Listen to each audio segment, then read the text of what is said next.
ಇಂಟ್ರಾಪ್ಟ್ ಚನ್ನಪಟ್ಟಣದಲ್ಲಿ ನಮಗೆ ಗೊತ್ತಿತ್ತು ತೀವ್ರವಾದ ಪೈಪೋಟಿ ಅಂತ ಯೋಗೇಶ್ವರ್ ಅವ್ರ ವಿರುದ್ಧ ಕುಮಾರಸ್ವಾಮಿ ಅವರು ಇರುವಂತದ್ದು. ಕುಮಾರಸ್ವಾಮಿ ಅವರಿಗೆ ಆರಂಭಿಕ ಹಂತದಲ್ಲಿ ಹಿನ್ನಡೆ ಆಗಿದೆ. ಮಾಜಿ ಮುಖ್ಯಮಂತ್ರಿ ಕುಮಾರಸ್ವಾಮಿ ಅವರು ಚನ್ನಪಟ್ಟಣದಲ್ಲಿ ಹಿನ್ನಡೆಯನ್ನ ಅನುಭವಿಸುತ್ತಿದ್ದಾರೆ. ಈ ಸಂದರ್ಭದಲ್ಲಿ ಹಿನ್ನಡೆಯಲ್ಲಿದ್ದಾರೆ ಕುಮಾರಸ್ವಾಮಿ ಅವರು.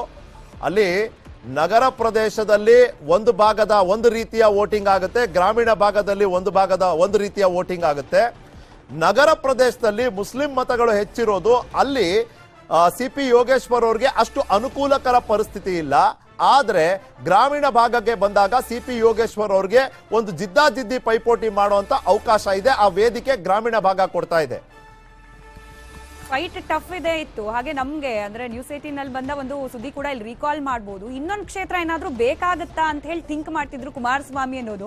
ಲಾಸ್ಟ್ ಮಿನಿಟ್ ಅಲ್ಲಿ ಮಂಡ್ಯದಲ್ಲಿ ಹೋಗಿ ನಿಲ್ತಾರೆ ಅನ್ನೋ ಸುದ್ದಿ ಕೂಡ ಸೇಫ್ ಸೀಟ್ಗೋಸ್ಕರ.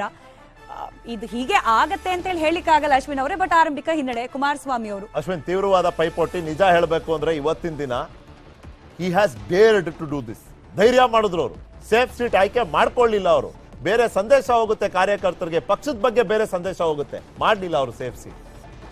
ಭಾಗದಲ್ಲಿ ಕೊಟ್ಟಂತ ಒಂದು ಯೋಜನೆಗಳು ಕುಮಾರಣ್ಣ ಅವರು ಇವತ್ತು ಈ ಚನ್ನಪಟ್ಟಣ ರಾಮನಗರ ಆ ಭಾಗದಲ್ಲಿ ಈ ಒಂದು ಎಷ್ಟೋ ವರ್ಷಗಳಿಂದ ಆ ಕೆರೆಗಳು ತುಂಬಿರಲಿಲ್ಲ ಸರ್. ಅಂತ ಅಷ್ಟು ಒಂದು ನೀರಾವರಿ ಯೋಜನೆಗಳನ್ನ ಆ ಭಾಗದಲ್ಲಿ ಕೊಟ್ಟಿದ್ದಾರೆ. ಜನತೆ ಈ ಇದು ಏನು ಹೇಳ್ತೀವಿ ಅಂಚೆ ಮತಗಳು ಇರಬೇಕು.